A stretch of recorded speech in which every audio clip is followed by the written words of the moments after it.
दोस्तों नमस्कार।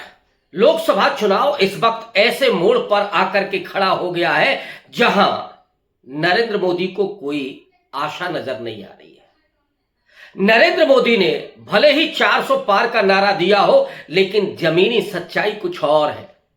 ये बात मैं बहुत पहले से कहता आ रहा हूं, लेकिन पिछले दिनों जो लोक नीति और सीएसडीएस का सर्वे आया उसने तो सबकी आंखें खोल दी।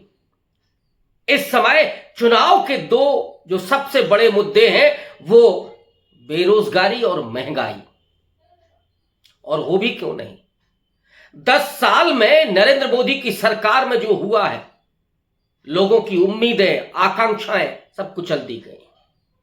किसान सड़क पर, मणिपुर जलता रहा 8 महीने तक, महिलाओं की नग्न परेड हुई, महिला पहलवानों पर एफआईआर हुई, न्याय मिलना तो छोड़ दीजिए। और मध्य प्रदेश में आदिवासियों के मुंह पर पेशाब हुई, तो उत्तर प्रदेश में आदिवासियों को नहीं, दलितों को पेशाब पिलाई गई। गुजरात में आदिवासी और दलित दोनों को लगातार प्रताड़ित किया जा रहा है। यह प्रताड़ना 10 सालों में बढ़ी है। अल्पसंख्यकों के साथ जो हो रहा है वो तो पूरे दुनिया का चिंता का कारण है। दोस्तों, मैं इस वीडियो में नरेंद्र मोदी की जो संभावित शिकस्त दिखाई दे रही है उसकी तरफ आपको लेकर के चलूंगा, और केवल मुद्दों के जरिए नहीं, आंकड़ों के जरिए आपको तमाम राज्यों के अनुसार ये बताने की कोशिश करूंगा नरेंद्र मोदी क्यों बौखलाए हुए हैं और उनके पैरों के नीचे की जमीन कितनी खिसक रही है, उसको बिंदुवार आपके सामने रखूंगा। थोड़ा धैर्य के साथ इस वीडियो को देखिए। हालात इस समय क्या है?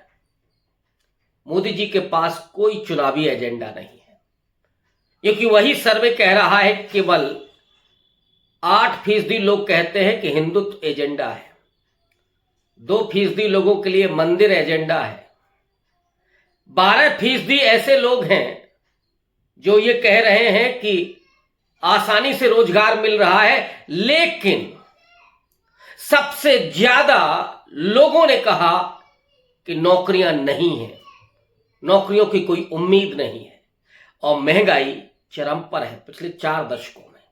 आईएलओ ने भी इस बात को रेखांकित किया था कि इस समय भारत के जो नौजवान हैं उनकी बेरोजगारी 83% है। पिछले दिनों आईआईटी के पढ़े हुए छात्रों को भी कैंपस इंटरव्यू में जगह नहीं मिल रही है, नौकरी नहीं मिल रही है। ऐसे हालात में नरेंद्र मोदी अगर मटन और मछली पर आ जाएं तो आश्चर्य क्या।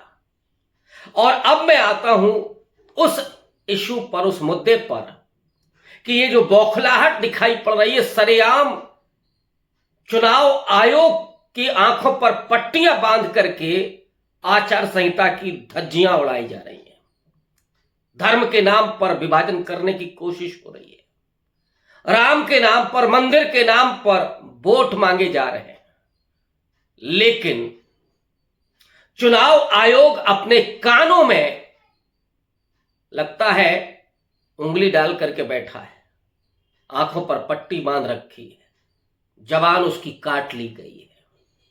इसलिए जितने भी नोटिस जारी हो रहे हैं वो विपक्ष की तरफ से हो रहे हैं, विपक्ष के नेताओं के लिए हो रहे हैं, लेकिन मोदी और योगी को नोटिस देने की हिम्मत शायद चुनाव आयोग में नहीं है। और इसी सर्वे में केवल 31% लोग मानते हैं कि अब चुनाव विश्वसनीय रह गया है, चुनाव आयोग विश्वसनीय रह गया है। यानी चुनाव आयोग की भी क्रेडिबिलिटी बुरी तरीके से गिरी है। केवल देश के 1/3 लोगों के निगाह में ही वो क्रेडिबल है। लेकिन कांग्रेस की बात मैं करूंगा आज कि कांग्रेस पार्टी अगर थोड़ा बेहतर करती है, मैं बहुत ज्यादा की बात ही नहीं कर रहा हूं, अगर उसने अपने पिछले प्रदर्शन को डबल ही कर लिया तो मोदी जी का रथ फंसने वाला है। अब मैं उन राज्यों पर आता हूं जहां कांग्रेस पार्टी की स्थिति बेहतर दिखाई पड़ रही है और जहां पर बीजेपी वर्सेस कांग्रेस पार्टी है, वहां कांग्रेस पार्टी जितनी भी सीटें गेन करेगी वो सीधा डेंट लगेगा बीजेपी को, सीधा मोदी जी की जेब कटनी है। और जहां मोदी जी की जेब कटनी है उतना ही वो सत्ता से दूर होते चले जाएंगे। तो जरा देखिए, मैं थोड़ा दक्षिण भारत से उत्तर भारत की तरफ बढ़ूंगा और इस समय कांग्रेस पार्टी का एक एजेंडा है, मिशन है, और उसने एक नारे में तब्दील किया है कि बीजेपी को हम दक्षिण में साफ करेंगे और उत्तर में हाफ करेंगे। साउथ इंडिया में साफ, नॉर्थ इंडिया में हाफ। और अगर ये मिशन कामयाब हो गया, पूरा नहीं हुआ, आधा ही कामयाब हो गया, तो 400 पार का नारा देने वाली बीजेपी 250 का आंकड़ा भी नहीं तय कर पा रही है। आइए जरा देखते हैं।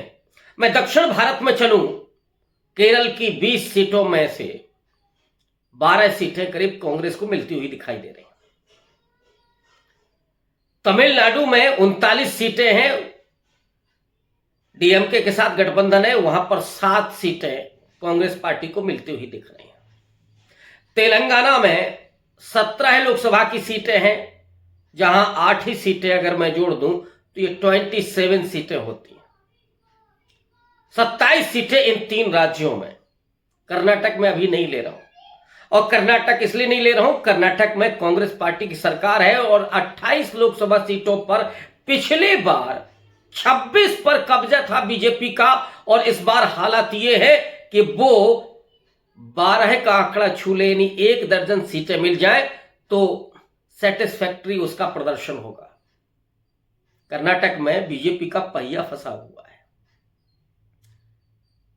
इधर आप आ जाइए, मैं कर्नाटक में अगर 14 सीटें जोड़ लूं, महाराष्ट्र जहां पे 48 सीटें और पिछली दफा 40 के करीब सीटें मिली थी एनडीए को, जिसमें शिवसेना भी शामिल थी, लेकिन इस बार महाविकास आघाड़ी की गठबंधन है, शरद पवार हैं, उद्धव ठाकरे हैं और कांग्रेस पार्टी है।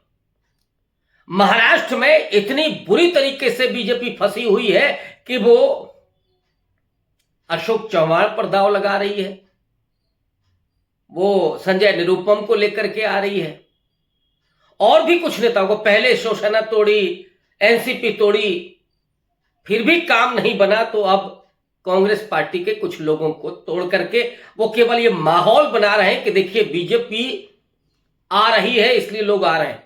चाहे वो गौरव वल्लभ जा रहे हो, या गुजरात से आने वाले वो प्रवक्ता जा रहे हो, संजय निरुपम जा रहे हो, इन सब लोगों के जरिए बीजेपी केवल एक माहौल बना रही है। शिकंजा उसने केवल प्रशासनिक मशीनरी पर कसा हुआ है, चुनाव आयोग उसकी मुट्ठी में है, ईडी और सीबीआई के जरिए विपक्ष पर हमला किया जा रहा है। इसके अलावा न तो मोदी के पास कोई मुद्दा है और न ही उन्हें सीटें मिलती हुई दिखाई दे रही।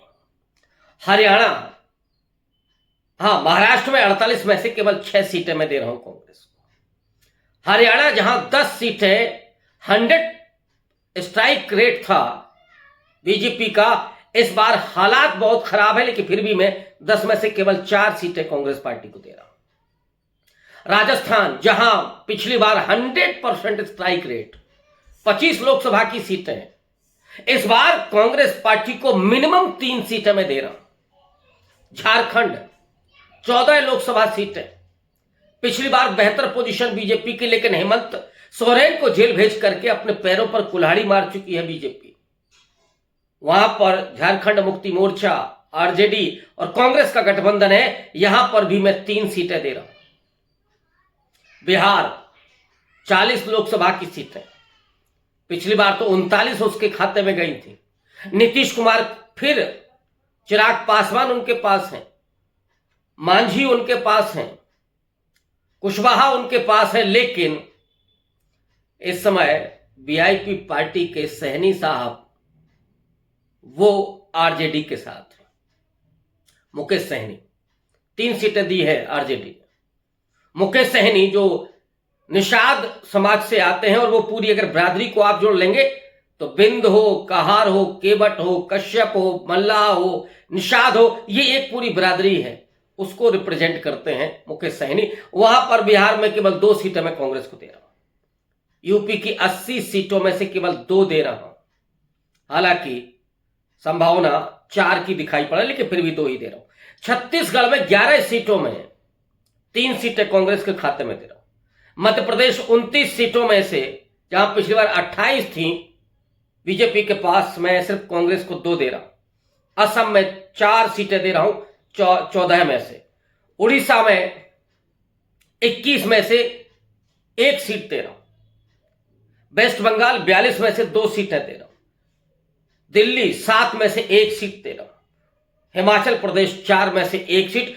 ये जो कर्नाटक से लेकर के हिमाचल प्रदेश तक का जो आंकड़ा है, वो कुल मिलाकर के 48 सीटें होती हैं। दक्षिण के जो 3 राज्य हैं, केरल, तमिलनाडु और तेलंगाना, यहां पे 27 सीटें। पंजाब में 6 सीटें कम से कम मिल सकती हैं कांग्रेस पार्टी को। नॉर्थ ईस्ट में आप कितने भी कम करेंगे तो 2 सीटें। गोवा, चंडीगढ़, जम्मू कश्मीर, इनको मिलाकर के भी केवल मैं 2 सीटें दे रहा हूं। और ये अगर आंकड़ा आप जोड़ लें तो 48 और 27 ये होता है 85। पंजाब की 6 और ये 4 और जोड़ लें तो थोड़ा और बढ़ती है। लेकिन 48 और 27 मिलाकर के 75 होती है। पंजाब की 6, नॉर्थ ईस्ट और गोवा यहां की मिलाकर के 10, तो ये 85 होती है। अगर यही 85 सीटें कांग्रेस जीत करके लाए तो इसमें से तकरीबन 52 सीटें ऐसी हैं जो सीधे बीजेपी से छीन रही है कांग्रेस पार्टी। और 52 सीटें अगर छीनती है तो 303 में से आप 52 सीटें घटा दे, सीधा 251 पर आकर के रुकती है। बीजेपी का रथ फंसा। और ये मैं आपको मिनिमम आंकड़ा दिखा रहा हूं। राहुल गांधी की भारत जोड़ो न्याय यात्रा, दक्षिण भारत में डीके शिव कुमार का करिश्मा, उत्तर प्रदेश में अखिलेश यादव, बिहार में आरजेडी तेजस्वी यादव, और महाराष्ट्र में उद्धव ठाकरे, शरद पवार, जम्मू कश्मीर में वहां की पार्टियां, बंगाल में ममता बनर्जी, ये जो मिलकर के भारतीय जनता पार्टी की घेराबंदी हुई है, उसमें मोदी की छटपटाहट सीधे तौर पर दिखती है। अकेले कांग्रेस पार्टी केवल 85 सीटें अगर जीत करके आती है तो भारतीय जनता पार्टी नहीं पहुंचती है। जिस दलदल में उसका कमल खिलता है, जिस कीचड़ में उसका कमल खिलता है, वहीं पर उसका रथ फंसने वाला है। और अगर कांग्रेस पार्टी कहीं 100 पहुंचती है, 3 अंकों में पहुंचती है, तब तो फिर 220 के आसपास आकर के मोदी जी सिमटते हैं। यहां पर आकर के वो निपट जाएंगे। फिर किसी भी सूरत में नरेंद्र मोदी की सरकार नहीं बनने जा रही है। और यही बौखलाहट है जहां मछली, मटन, ये सब मुद्दे हैं, मंदिर, ये सब मुद्दे हैं, बुनियादी जो सवाल लोगों के हैं, उनको मोदी जी छोड़ करके सांप्रदायिक इशू पर कार्ड खेल रहे हैं। लेकिन कांग्रेस का घोषणा पत्र हो, आरजेडी का हो, सपा का हो, उसने लोगों में एक नई उम्मीद पैदा कर दी है। और वही उम्मीद पोलिंग बूथ पर लोगों को खींच करके ले जाने वाली है। शुक्रिया।